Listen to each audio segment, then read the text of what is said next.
11. Gregory Damon. In November 2022, Tampa police officers were called to a local health center where a woman was sleeping outside and refusing to leave at the request of employees. The previous month, she'd received a warning from law enforcement to stay off the very same property. During the more recent incident, the woman allegedly refused to leave and was arrested for trespassing. She remained uncooperative after being driven down to the police station, where she refused to exit Officer Gregory Damon's patrol car, challenging him to drag her inside the building. And Damon did exactly that, pulling the woman by the arm and pulling her to the front door, where two other officers came and helped lift her up off the ground. There's no doubt that the arrestee was a difficult person to deal with.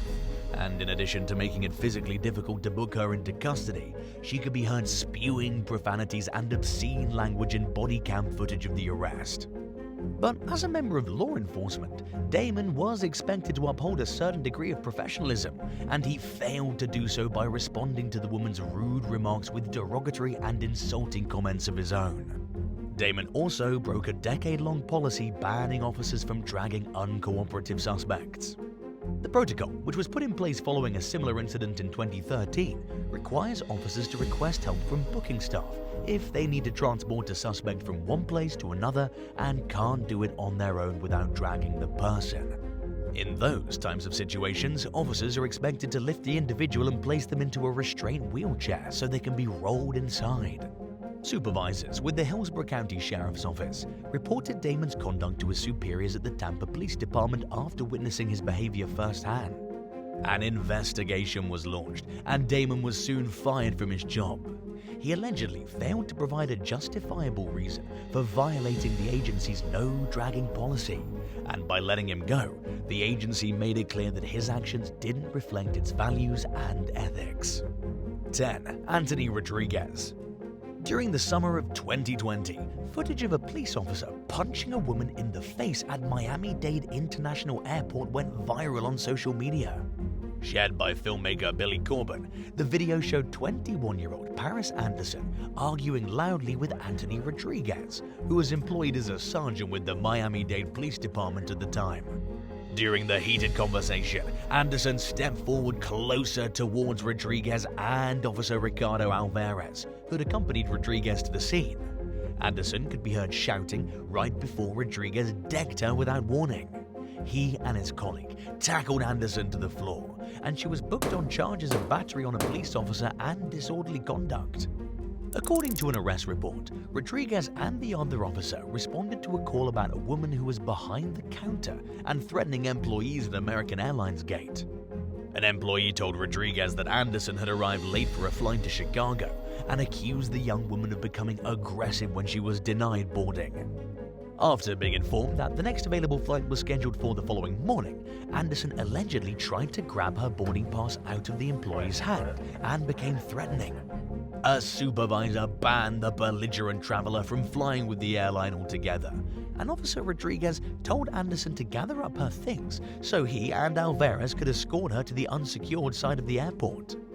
Anderson became even more upset, mentioning in front of the cops that she should go over and punch the American Airlines employee in the face. And in the viral video, Rodriguez could be heard saying, "Go punch him." Shortly before Rodriguez hit Anderson in the head, she accused him of acting white and shouted, "What you gonna do?" At which point the officer dropped her to the floor.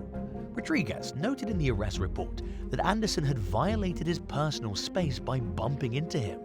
He also accused the woman of headbutting him in the chin.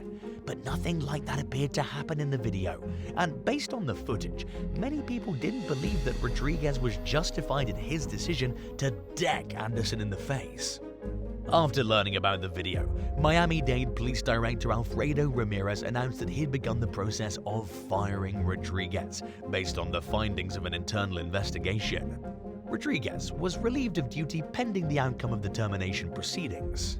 The South Florida Police Union challenged the effort to fire Rodriguez, and the case went to arbitration. But both parties eventually agreed for Rodriguez to retire from the force with back pay. The criminal case against Anderson was dropped several months after the incident, but prosecutor Sandra Miller-Baptiste noted in a memo that Rodriguez didn't have any duty to step away from Anderson during the altercation, making it crystal clear whose side she was on. Miller-Baptiste further wrote that Rodriguez didn't act unreasonably when he decided that it was necessary to strike Anderson in order to protect himself. 9. Ryan Speakman. After fleeing from law enforcement in central Ohio on the 4th of July holiday in 2023, 23-year-old Jadarius Rose decided to give up the chase. The semi-truck driver had initially refused to pull over for an inspection because his vehicle was missing a mud flap, prompting a multi-agency pursuit that lasted for about 25 minutes.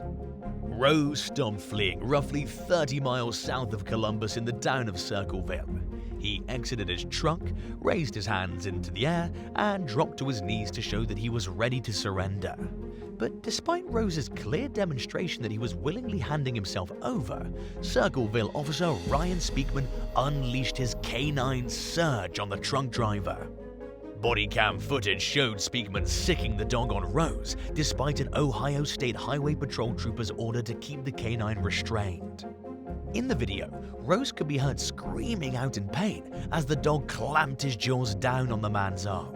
He begged and pleaded with Speakman to get the dog to let go of him as he lay face down on the ground, being non-combative and showing no signs that he planned to stop cooperating. During a conversation with another officer, Speakman could be heard saying that he gave Rose 3 opportunities to comply with his commands to get on the ground. And at one point during the video, he asked his colleague he wasn't compliant. I mean, am I wrong? As paramedics treated Rose's bite wounds at the scene, he questioned why Speakman sent the canine after him when he wasn't trying to flee or harm anyone. Speakman pointed out that he'd given Rose a final warning, but Rose replied that it didn't matter. In other words, he didn't think Speakman's decision to release the canine was justified because he wasn't posing a threat to himself or others. Throughout the video, Speakman repeatedly mentioned to his colleagues that he'd ordered Rose to get on the ground multiple times before releasing the dog. To some viewers, it may have seemed like he was so focused on the matter that he was perhaps trying to reassure himself that he made the right decision. Authorities launched an investigation into the incident, and several weeks later, Speakman was placed on leave pending the results of the probe. Then, just 2 days after that, officials announced that Speakman had been fired, stating that the former officer had failed to meet the department's expectations and standards. It was initially believed that Speakman lost his job for sending his canine after Rose, but records obtained by the Associated Press revealed that his termination had more to do with him talking about the incident with colleagues and relatives, despite repeated warnings to stop doing so. In the documents, Circleville Police Chief Sean Bayer wrote that Speakman was deceptive in providing his version of the events that had taken place. He also accused Speakman of releasing confidential information by crying and talking to colleagues about the stress and emotional impact of the incident. Bayer further noted that he had explained to Speakman that his behavior wasn't benefiting himself or the police department, only to find out the next day that Speakman had continued talking to people about the incident after this discussion. At the police chief's request, Speakman provided a 2-page list containing the names of everyone he'd talked to about what had happened, including family members. The Ohio Patrolmen's Benevolent Association fought to have Speakman reinstated, but he didn't get his job back. 8. Scott Harrell. Houston area resident Christopher Shull had just pulled into a Buc-ee's gas station in April 2023 when Texas City police officer Scott Harrell pulled up behind him and accused him of speeding across empty parking spaces. In a 24-minute-long video of the confrontation, Harrell could be heard saying, "Hey man, you can't drive through the parking lot like that." He proceeded to ask Shull if there was any particular reason that he felt the need to come through the parking lot like that. Shull denied doing anything wrong and told the officer that he was just there to put some gas in his vehicle. The seemingly confused civilian maintained that he didn't think he did anything wrong, as Harrell continued to come at him sideways about the way he drove through the parking lot. Several minutes later, Harold asked Shull if he wanted to go to jail and expressed a concern that Shull would continue to commit unsafe behaviors. He also accused Shull of having an unnecessary attitude. Unconvinced that Harold had a valid reason to pull him over, Shull continued to question whether the traffic stop was justified as he was placed into handcuffs and put in the back of Harold's squad car. Harold issued a citation which was later dismissed.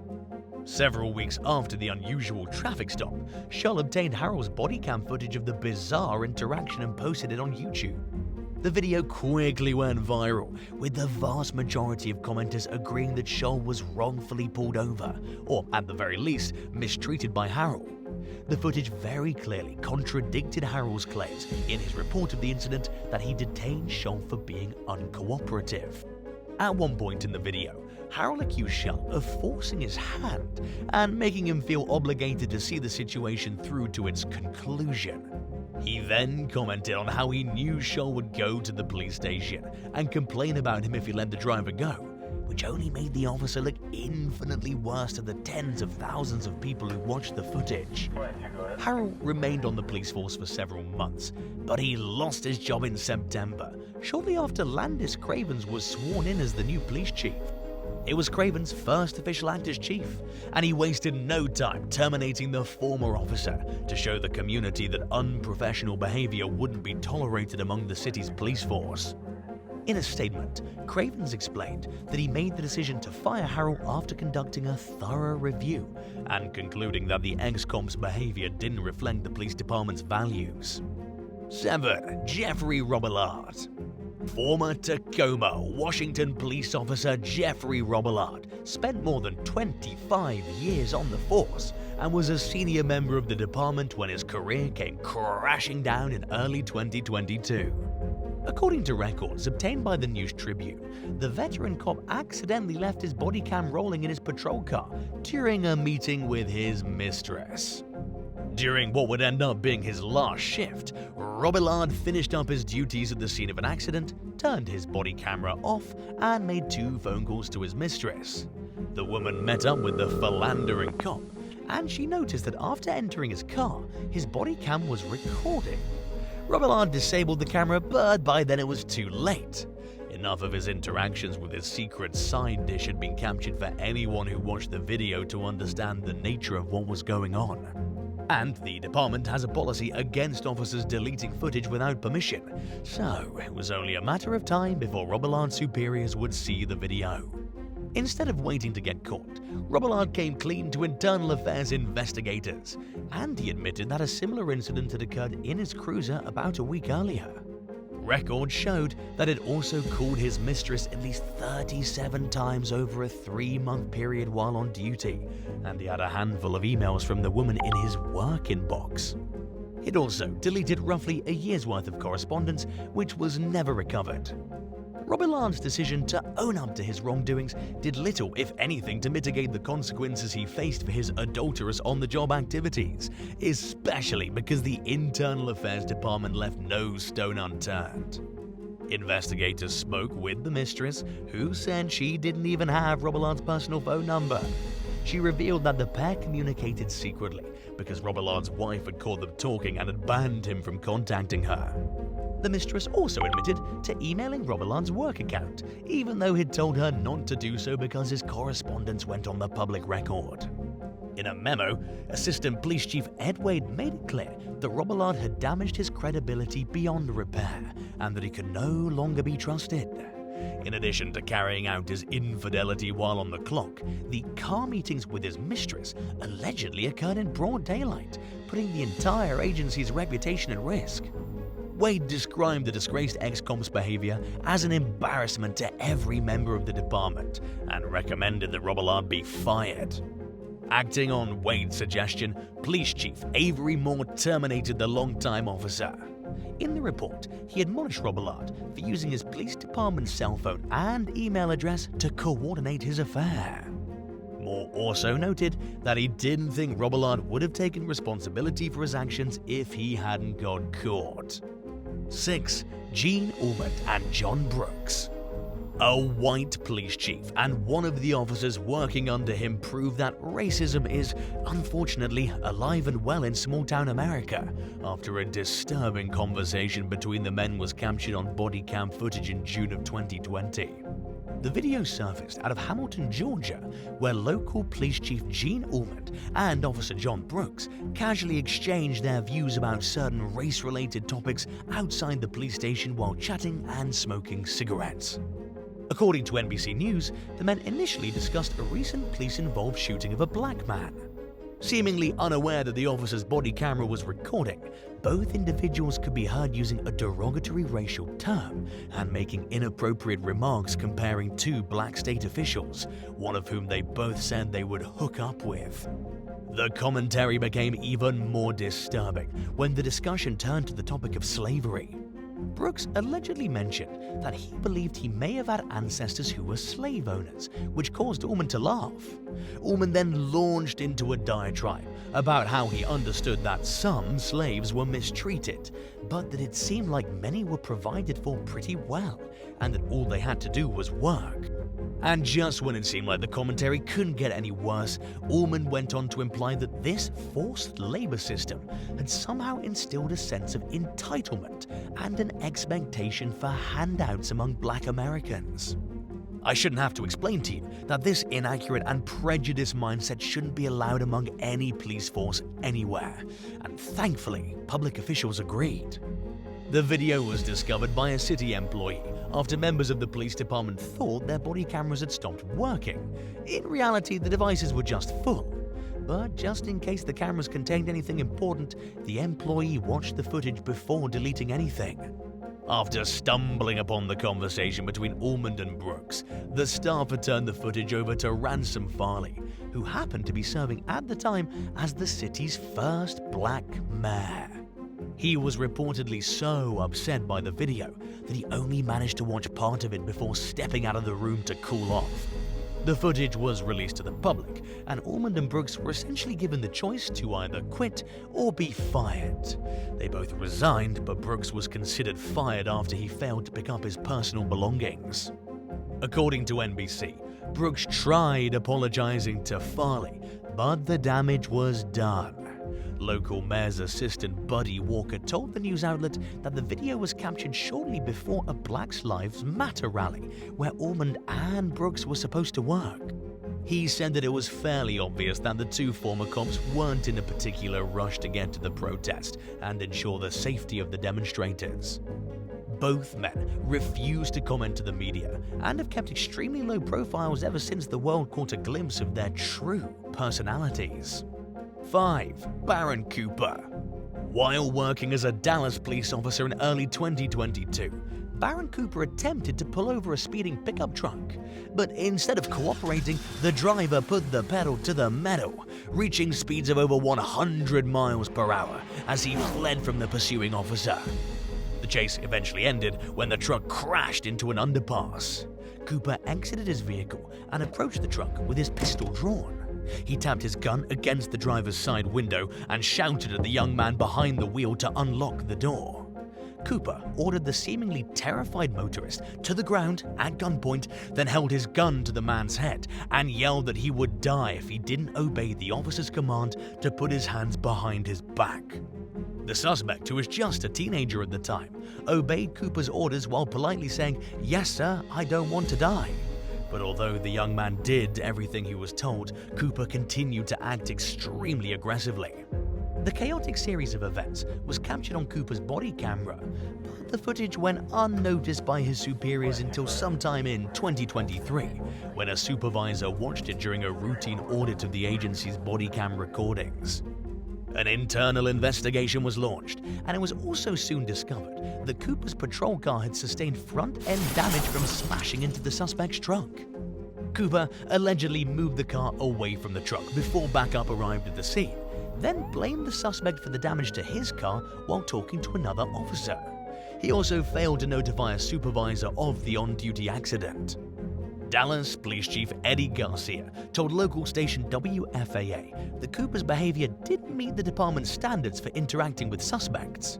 He said that he was somewhat shocked by the footage and that he believes it's important for law enforcement to hold themselves accountable. Cooper was fired for multiple policy violations, including excessive force, failing to report that he was involved in a high-speed pursuit, and pursuing a vehicle at unsafe speeds. 4. James Brennan.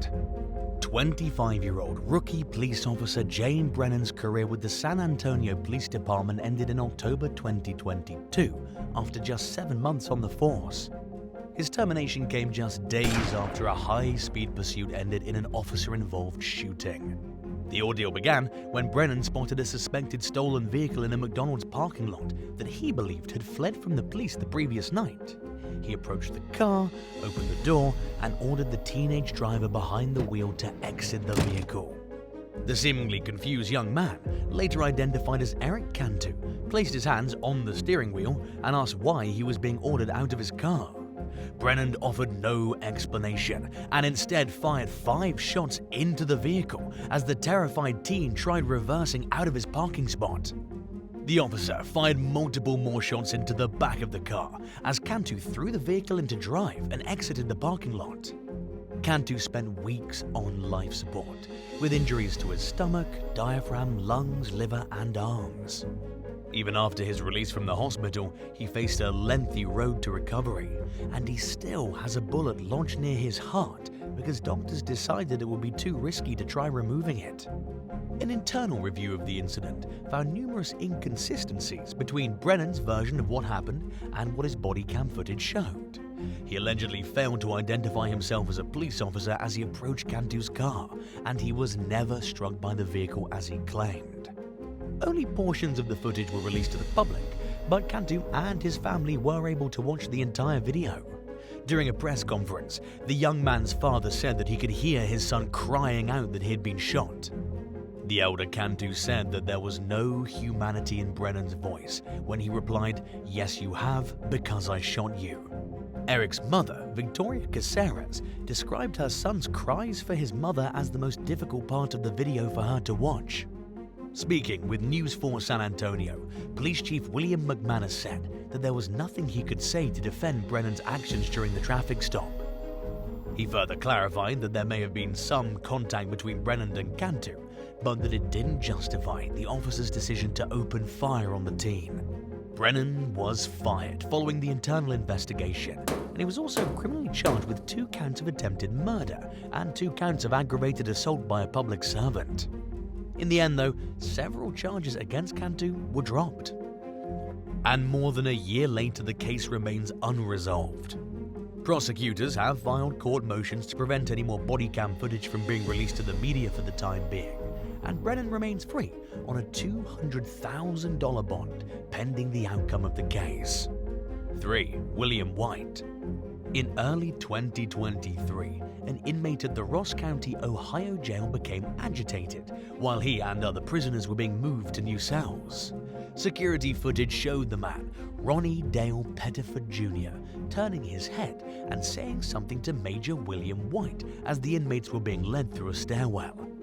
The situation went from 0 to 100 as White grabbed the inmate, slammed him against a wall, and pinned him to the ground.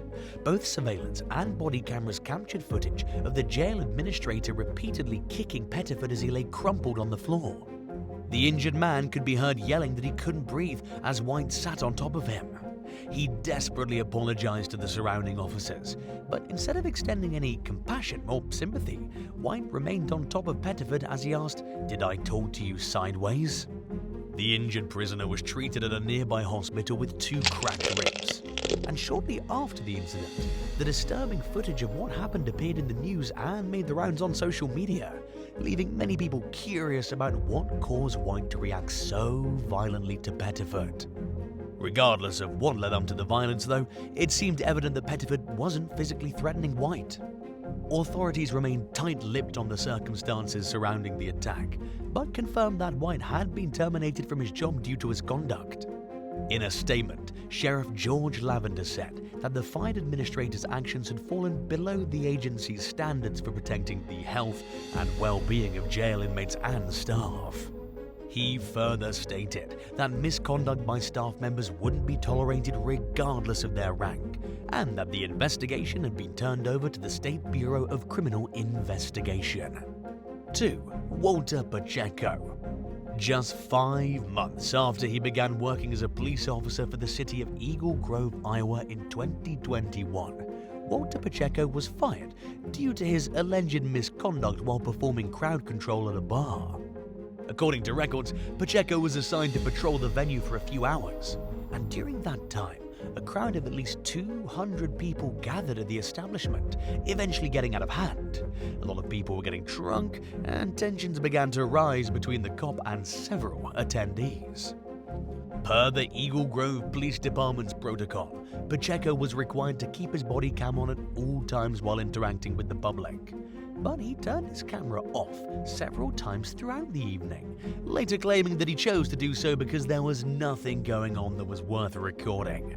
Pacheco's camera was recording later that day when he complained to a firefighter about the number of intoxicated people he'd encountered at the bar. In the video, he could be heard saying that he could have just shot people instead of arresting them. He would later claim it was a joke, but the statement was taken extremely seriously by his superiors, who were doubly concerned by the fact that it turned his camera off repeatedly during his shift. Pacheco lost his job, but this wasn't his first time being canned from a position in law enforcement. Shortly before joining the Eagle Grove Police Department, he was forced to resign from the police force in Carroll, Iowa, due to inappropriate interactions with 2 people. He'd only been with the force for 7 months when he was asked to leave. And as it turned out, Pacheco's checkered past dates back to at least 2 years before he became a cop, when his ex-girlfriend accused him of stalking her and pursued an order of protection in 2018. The woman struggled to navigate the court system due partially to a language barrier, and when the restraining order expired, the judge declined to renew it due to a lack of evidence. In early 2022, Pacheco was accused of harassing another woman, who told police that he continued to contact her over a 2-month period after she told him to leave her alone. The victim was repeatedly barraged with predatory electronic messages and actual letters, along with unwanted visits to her home and workplace. Pacheco pleaded guilty to felony willful injury and misdemeanor stalking in January 2023. He received a 7-year prison sentence and 5 years of probation, and was told that he could avoid serving any time behind bars as long as he abided by certain rules set forth by the court.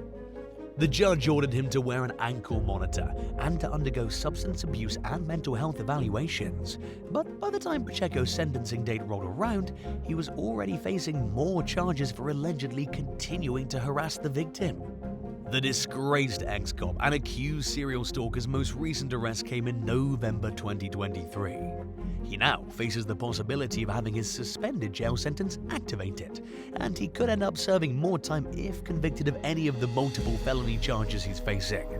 Pacheco is accused of repeatedly violating the victim's order of protection, which he served 24 days in jail for over the summer.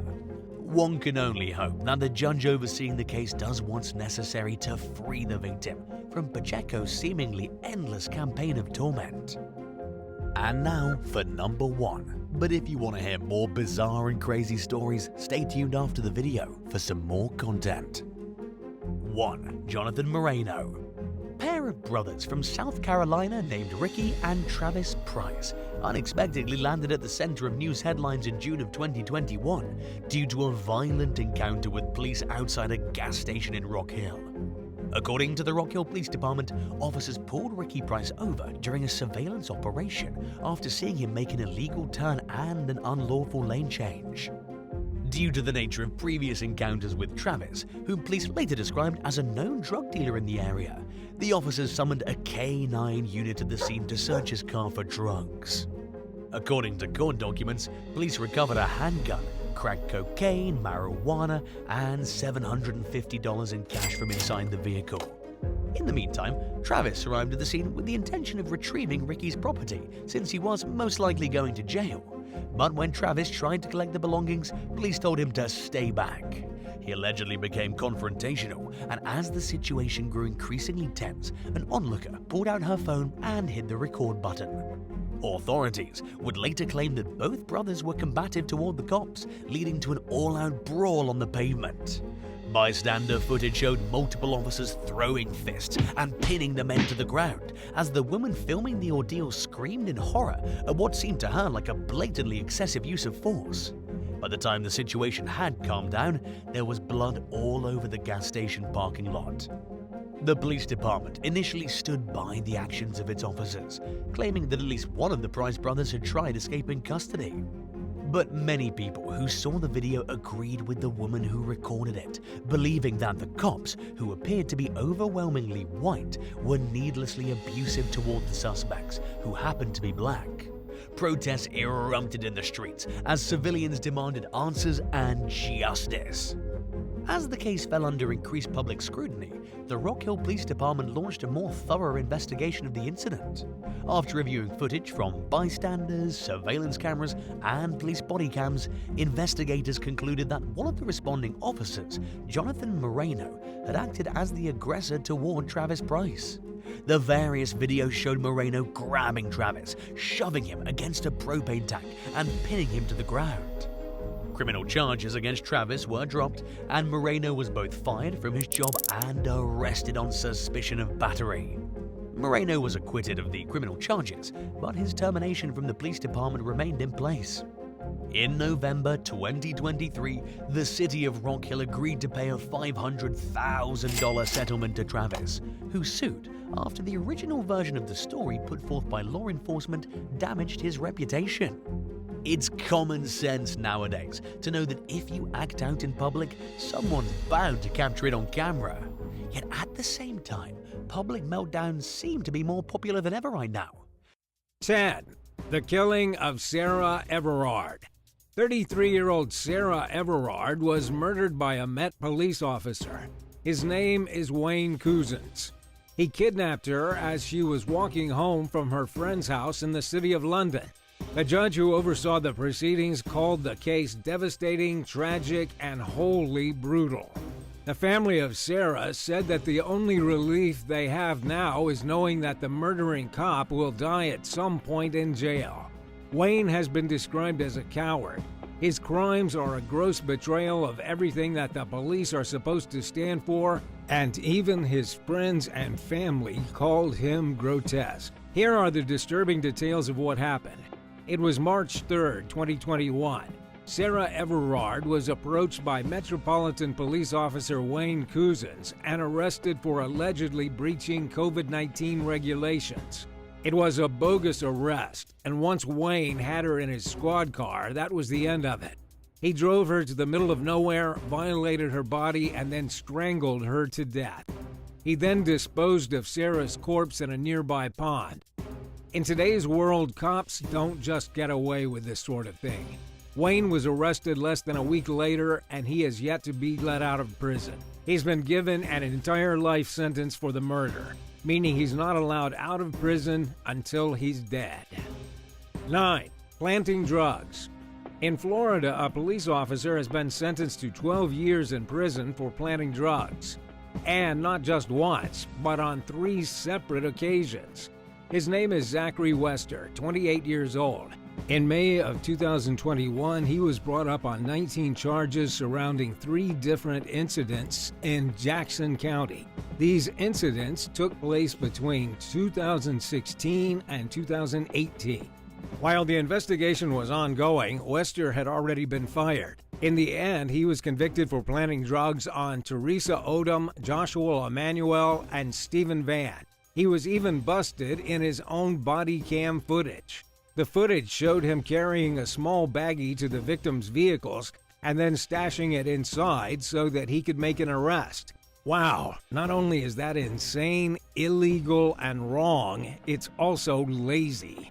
This is obviously horrendous, and prosecutors knew just how terrible his actions were. It's why they asked for 15 years. They didn't only charge him with being a bad cop, he also got charged on counts of racketeering, fabricating evidence, possession of a controlled substance, false imprisonment, and official misconduct. 8. The serial killing cop. Just before he died, a former French police officer admitted to being a brutal serial killer who plagued the streets of Paris throughout the 1980s and 1990s.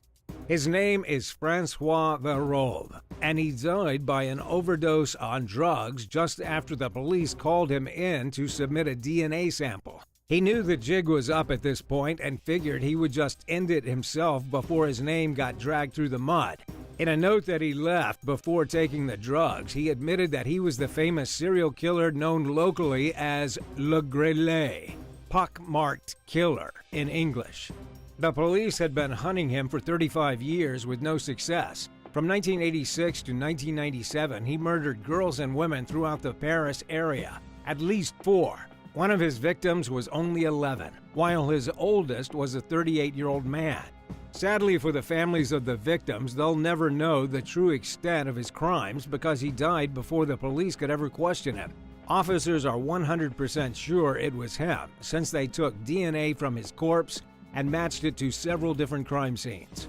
What's really crazy is at the time of the murders, François Verrove was a police officer. He was actually part of an elite unit of cops responsible for protecting the presidential palace. He also belonged to a unit that specialized in pedophilia investigations. This seems pretty fitting considering the age of some of his victims, who he not only murdered, but also violated. 7. Running naked. A former police officer from Florida, what is it with Florida, has been sent to prison for forcing teenagers to take off their clothes and run naked. In this totally bizarre case, Michael Martinez got brought up on 2 counts of extortion and unlawful compensation. What he did goes back to 2016, when he had an altercation with a young couple, Remy Riley and her boyfriend, Kyle Schulte.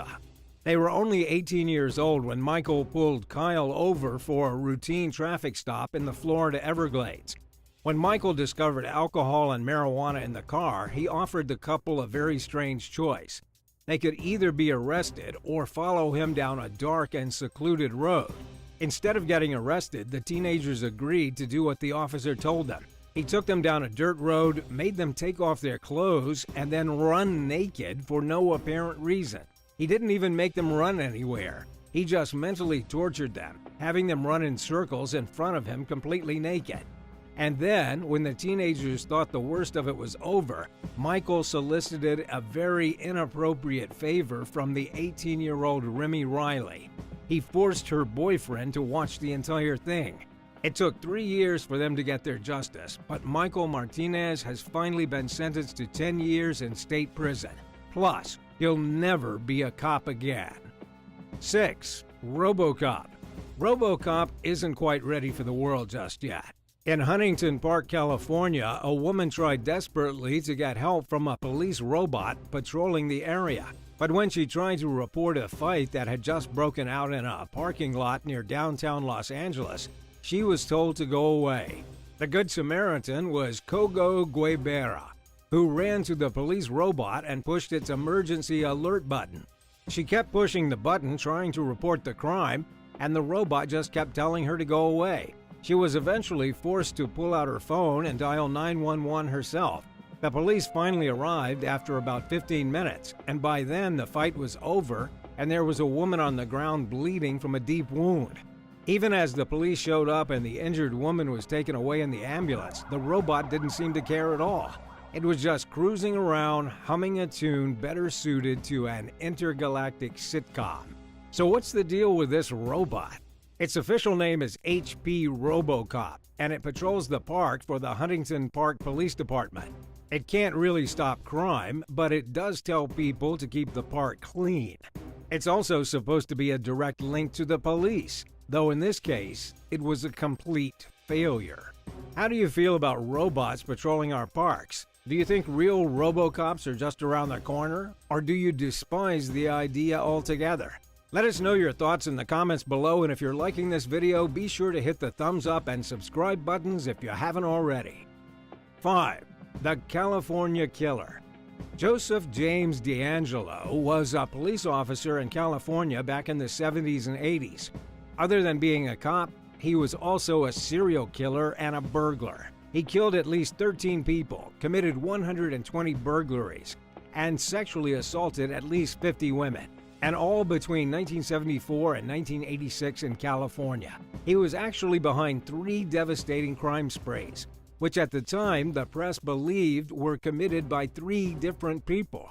It wasn't until later that evidence revealed that all 3 crime sprees were committed by the same person. In San Joaquin Valley, he was known as the Visalia Ransacker.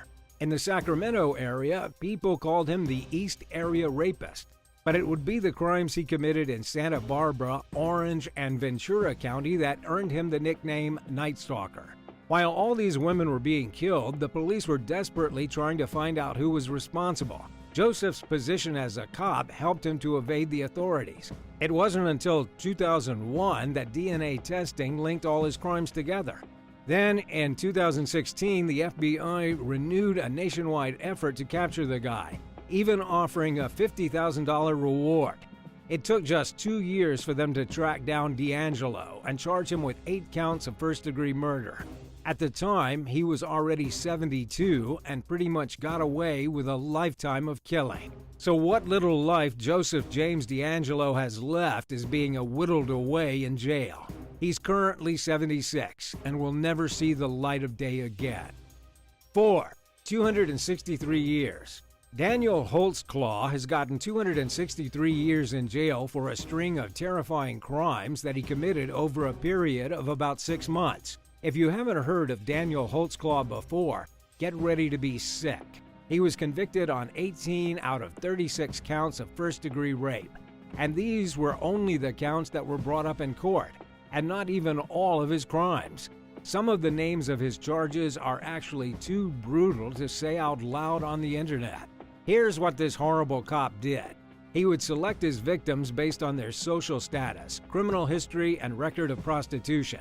Daniel would cruise through the poorest neighborhoods of Oklahoma City in his police uniform, picking out African-American women that looked easy to prey on.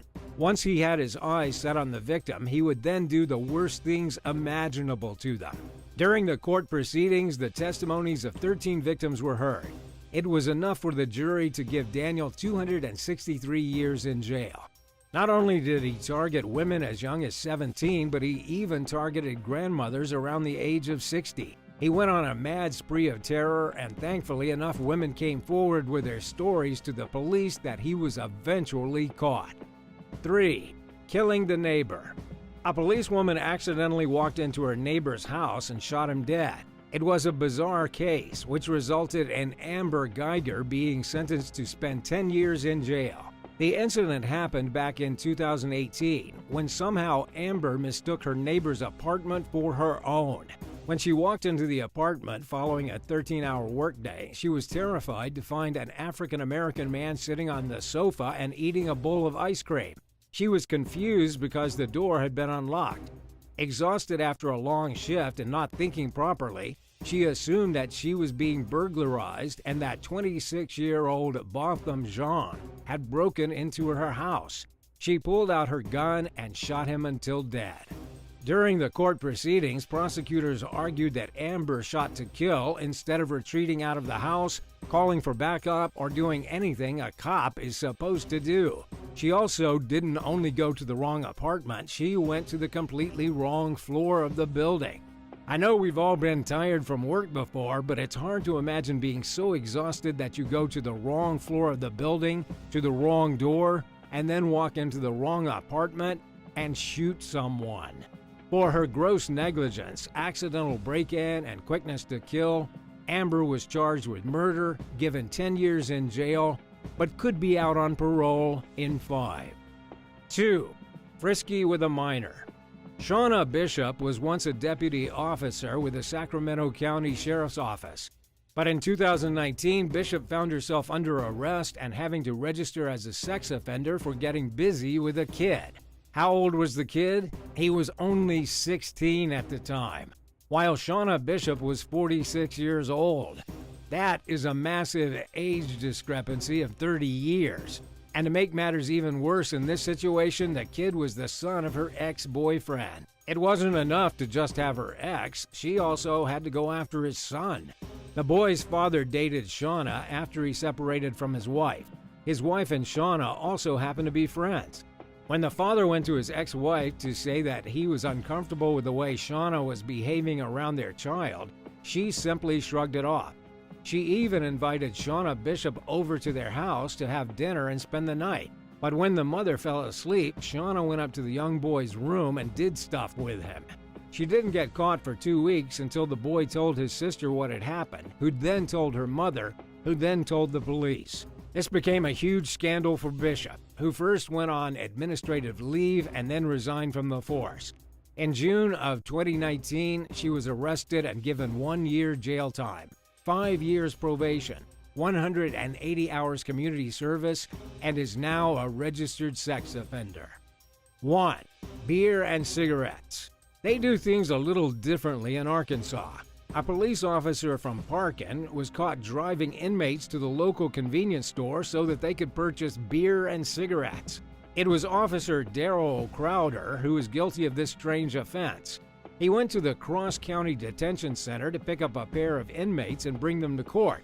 But instead of taking them to jail when their court proceedings were finished, he took them to a random house where one of the inmates went in and got some money.